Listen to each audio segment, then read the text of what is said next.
सहनाववतु सहनौ भुनक्तु सह वीर्यं करवावहै तेजस्विनावधीतमस्तु मा विद्विषावहै।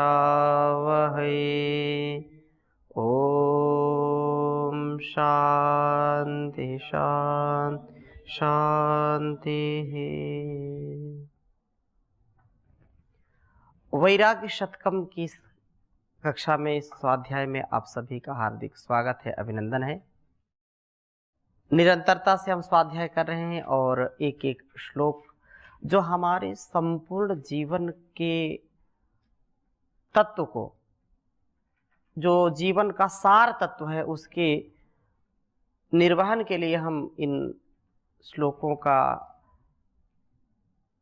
वाचन करें, उनका जीवन में आधान करें, जीवन को सरस बनाने के लिए। नीरस नहीं, निराशा नहीं, उत्साह से, उमंग से विलसित होकर के, विकसित होकर के, सुरभित, सुगंधित, व्यवस्थित, मर्यादित, अनुशासित, संयमित जीवन जीने के लिए स्वाध्याय परम आवश्यक है। तो स्वाध्याय से हमको ज्ञान मिलता है, दृष्टि मिलती है। स्वाध्याय करने में कभी आलस्य प्रमाद नहीं करना चाहिए। ऋषियों ने स्वाध्याय पर बहुत बल दिया है। स्वाध्यायन मा प्रमदः।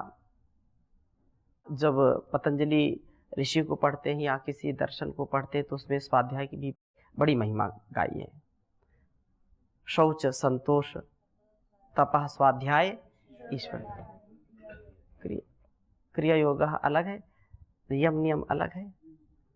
हाँ, शौच, संतोष, तप, स्वाध्याय, ईश्वर प्रणिधानानि, ये जो है नियम में स्वाध्याय को गिना है।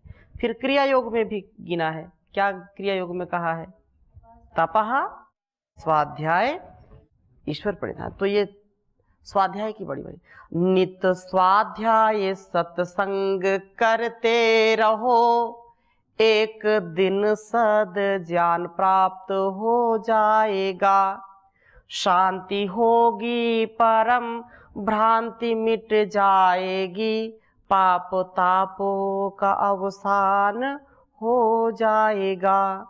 नित स्वाध्याय सत्संग करते रहो, एक दिन सद ज्ञान प्राप्त हो जाएगा। नित्य सतु दीर्घ काल, निरंतर सत्कार आसेवित दृढ़ भूमि। निरंतरता से किसी कार्य को करने से उसमें सफलता मिलती है। तो स्वाध्याय हम रोज कर रहे हैं।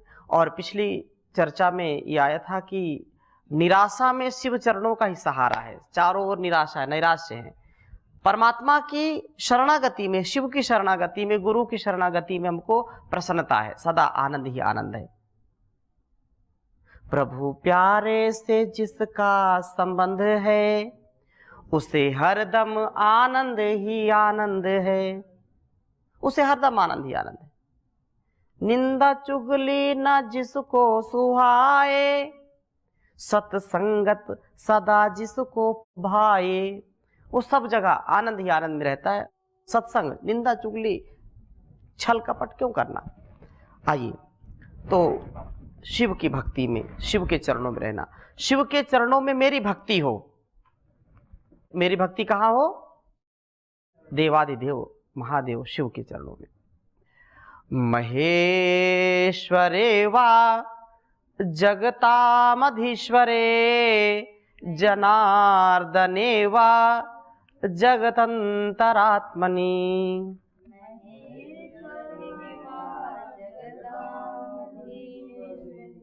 जनार्दने वा जगतंतरात्मनि।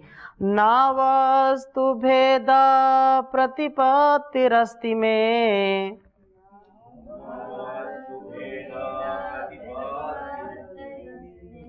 तथापि भक्तिस्तरुणेन्दुशेखरे।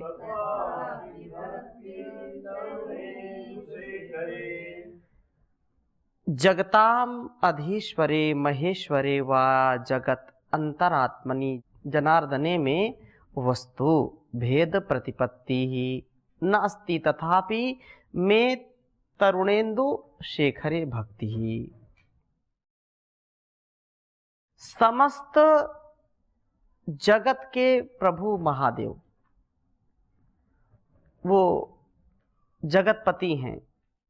वे महादेव जी में ब्रह्मांड को जो है उदर में रखने वाले संसार के अंतर्यामी भगवान विष्णु में ये दो अलग अलग वस्तुएं हैं। ऐसा होने पर भाव जो है मुझ में नहीं है, ऐसा होने का भाव मुझ में नहीं है, फिर भी बाल जो है मतलब कला मात्र चंद्र को सिर पर धारण करने वाले भगवान विश्वनाथ में मेरी भक्ति है। हर के विषय में अपने मन में भेद न होते हुए भी मेरा भक्ति भाव प्रभु शिव पर ही है। ये ऐसा तो शक्ति तो एक ही है, हम भक्ति अलग अलग रूप में करते हैं। वो परम शक्ति तो एक ही है ना। हम उसको जब ब्रह्मा बोलते हैं तो वो जगत का उत्पत्ति करता है, उत्पत्ति करने वाली शक्ति को ब्रह्म बोल देते हैं, है ना। और जब वो माता पिता के समान और सब जगह सब स्थान पर यत्र तत्र सर्वत्र सदा सर्वदा सर्वत्र जब वो पालना करता है तो विष्णु कहलाता है। विश्वली व्याप्त, जो सब जगह विद्यमान है। सब जगह क्या है? तो विद्यमान होकर के वो हमारा जो है भरण पोषण करता है, तो इसको विष्णु कहते हैं। क्या कहते हैं? विष्णु कहते हैं। शम जो शंकर है, जो शिव कल्याणी, कल्याण करने वाला, इसलिए उसको शंकर कहते हैं, शिव कहते हैं। जो प्रलय करता है, जो दुखों को दूर करने वाला है। कहने का आशय क्या है कि समस्त जगत के प्रभु महादेव जी में ब्रह्मांड को उदर में रखने का सामर्थ्य है और संसार को चलाने का सामर्थ्य, संसार को पुष्पित पल्लवित करने का सामर्थ्य, सबको विकसित करने का सामर्थ्य विष्णु के पास है। वैसा सामर्थ्य मेरे पास तो नहीं है, लेकिन मैं कोई भेद भी नहीं रखता हूं। लेकिन मेरी सबसे ज्यादा जो भाव श्रद्धा है वो किसके प्रति है? शिव के प्रति है। अच्छा, शिव को आशुतोष कहते हैं। क्या कहते हैं? आशुतोष। क्यों? क्योंकि जल्दी प्रसन्न हो जाते हैं। आशु बहुत जल्दी, शीघ्र ही वो बहुत जल्दी प्रसन्न हो जाते हैं। कोई थोड़ी भक्ति कर ले तो प्रसन्न हो जाते हैं, जल्दी वरदान दे देते हैं और हर प्रकार से रक्षा करते हैं सबकी। वो प्रलय करता है, तांडव भी करते हैं, दुखों को दूर करते हैं। इसलिए शिव पर मेरी भक्ति ज्यादा है। हम कब गंगा द्वीप पर एकांत में शिव का ध्यान करते हुए आनंदित होंगे, इसके विषय में बहुत सुंदर बात कही। स्फारा ज्योत्स्ना धवलति तले क्वापि पुलिने सुखासीनः शान्ता ध्वनिषु रजनीषु द्युषरितः भवा भोगोद्विग्राः शिव शिव शिवेत्युच्चवचसः कदा यास्यामोऽन्तर्गत बहुल बाष्पाकुलदशाम् शांत ध्वनिषु रजनीषु स्फुरत् स्फार ज्योत्सना धवलित तले धूसरितः पुलि में क्वा अपि सुखासीनाः भवा भोगाः उद्विग्नाः शिवः शिवः शिवः इति उच्च वचसः आनंद उद्गता बाष्पाकुल दशाम कदा श्यामा। कब ऐसा होंगे? पशु पक्षी आदि के कोलाहल से रहित, रात्रि में निकलती हुई प्रकाशमान चांदनी में या चंद्रमा के धवल प्रकाश में, धवल गंगा की जो तट है वहां कहीं पर सुखपूर्वक बैठ करके संसार के भोगों से आकुल हुए हम शिव शिव शिव ऐसा ऊंचे स्वर से बोलते हुए परमानंद अश्रु वाले व्याकुल दशा वाले कब होंगे? कहने का आशय क्या है? कब अपने अंदर आनंद का अनुभव करने लगेंगे? जब ऐसी स्थिति प्राप्त होगी तभी सच्चे रूप में कल्याण होगा, सच्चे अर्थों में कल्याण होगा। जब प्रभु की भक्ति होगी, मन शांत होगा और बस जैसे शिव शिव शिव या ओम नमः शिवाय, ओम नमः शिवाय, केवल एक ही रट, एक ही लगन में मगन होकर के आनंद के, प्रेम के, करुणा के, ईश्वर की भक्ति के भाव से सने हुए मेरे स्वभाव में जब यह आनंद की अनुभूति होगी तो आंखों से आंसू ये आनंद के टप टप टप टप गिरने लगे। मैं ध्यान में बैठा हूं और शिव शिव जपता रहूं और इतना भाव विभोर हो जाऊं कि आंखों से आनंद के आंसू झरझर बहने लगे। ये कब होगा? इस संसार के भोगों से, रोगों से छुटकारा कब मिलेगा? इस आकर्षण से कब मैं बच पाऊंगा? संसार की ये माया है, कैसे बचूंगा? कब उस प्रभु का गुणगान करूंगा? कब ध्यान करूंगा? क्योंकि ध्यान में ही समाधान है। ये बात कही। कदा वाराणस्याम अमरतट निरोधसि वसन वसानः कौपीनम् शिरसि निदधानोऽञ्जलिपुटम् अये गौरीनाथ त्रिपुरहर शम्भो त्रिनयन प्रसीदेत्याक्रोशन् निविषमिव नेष्यामि दिवासान्। प्रसीदत्यक्रोशन्नि विषमिव नेष्यामि दिवासान्। वाराणस्याम अमर तटी निरोधसि वसन कौपीनम वसानः अंजलि पुटम शिरसि नदधानः अये गौरीनाथ त्रिपुरहर शंभो त्रिनयन प्रसीद इति क्रोशन कदा दिवसान निमिषम इव नेष्यामि। जो वाराणसी है वो प्राचीन काल से विद्या का केंद्र रहा है और साधना का केंद्र रहा है। भगवान विश्वनाथ का वो धाम है कि नहीं? काशी विश्वनाथ विश्व के नाथ है। तो वो ध्यान साधना का और विद्या की साधना का केंद्र रहा है पहले से ही, आज भी है। तो कह रहे हैं कि बनारस के गंगा जी के तट पर रहते हुए लंगोटी पहन करके सिर पर अंजलि जो है करता हुआ, अर्थात हाथ जोड़ करके, हे गौरीनाथ, हे त्रिपुरहर, हे शंभो, हे त्रिनेत्र वाले भगवान विश्वनाथ प्रसन्न हो जाइए, इस प्रकार से चिल्लाते हुए हम कब दिन को पल के समान व्यतीत करेंगे, अर्थात शिव की कृपा दृष्टि कब प्राप्त होगी? इसलिए हे प्रभो हम पर दया करें, हैं?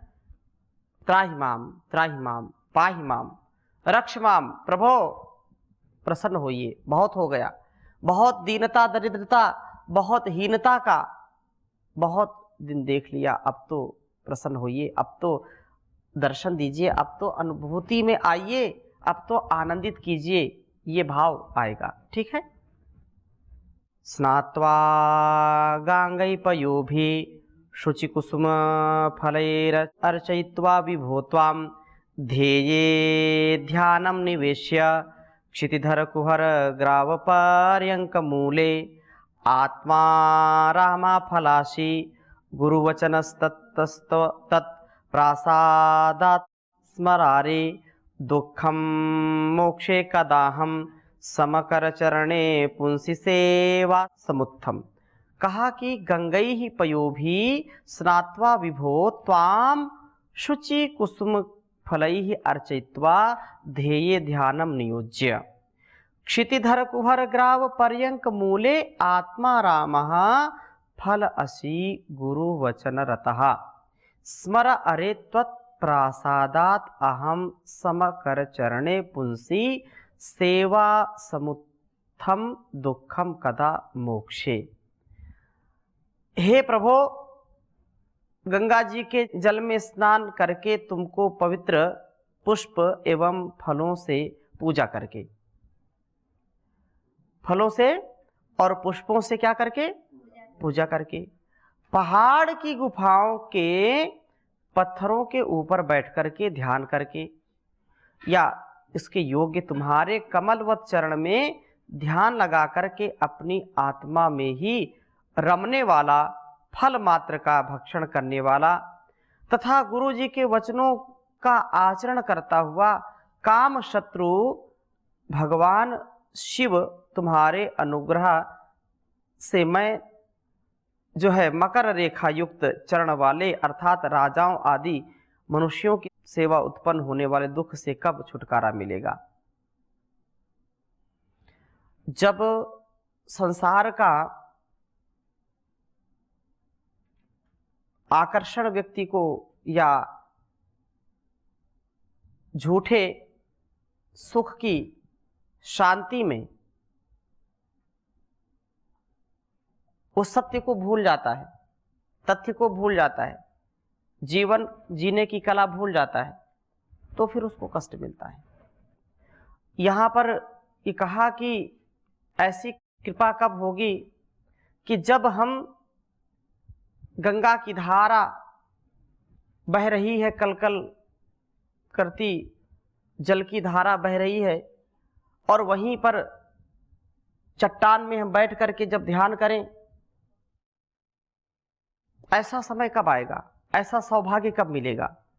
जब ध्यान का अवसर मिले, और ध्यान के साथ साथ गुरु की जो आज्ञा है, गुरु का प्रिय आचरण है, वो कैसे हम कर पाएंगे? क्योंकि बहुत कठिन काम होता है। जो लोग गुरु का प्रिय आचरण करते हैं वो संसार में चमकते सितारे बन जाते हैं।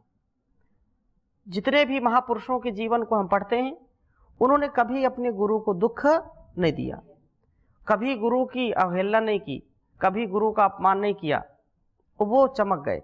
और जिन्होंने गुरु से छल किया, गुरु से छल करके, गुरु से कपट करके, गुरु का परिहास या गुरु की अवज्ञा की, वो कभी सफल नहीं हो पाए, उनका जीवन निष्फल हो गया। तो गुरु का प्रिय आचरण, गुरु का आदेश उपदेश संदेश जिसको आत्मसात करके व्यक्ति महान बन जाता है। गुरु के वचनों का कभी जो है तिरस्कार नहीं करना। ध्यान मूलम गुरुर्मूर्ति, पूजा मूलम गुरुपदम, और मंत्र मूलम गुरु वाक्यम, मोक्ष मूलम गुरु कृपा। गुरु की कृपा सदैव ही गुरु की कृपा। गुरुर्ब्रह्मा गुरुर्विष्णु गुरुर्देवो महेश्वरः गुरु साक्षात् परब्रह्म तस्मै श्री गुरवे नमः। गुरु का आचरण, प्रिय आचरण करना, गुरु की सन्निधि में रहना, इसलिए गुरु कृपा से प्रारब्ध दोष भी मिट जाते हैं, जन्म जन्मांतरों के कुसंस्कार मिट जाते हैं गुरु की कृपा से। लेकिन गुरु की कृपा उसी के ऊपर बरसती है जो गुरु का प्रिय आचरण करता है, गुरु की बात मानता है, और जो नहीं मानेगा कैसे? तो इसलिए ये बहुत आवश्यक है। एकाकी निस्पृहा शांतः पाणिपात्रो दिगंबरः कदा शंभो भविष्यामि कर्म निर्मूलन मूलनक्षमः। कि हे शंभो, एकाकी निस्पृहा शांतः पाणिपात्र दिगंबरः कर्म निर्मूलन क्षमा कदा भविष्यामि। बहुत सुंदर बात कही है, इसकी चर्चा हम अगली कक्षा में करेंगे। ओम शांति शांति शांति।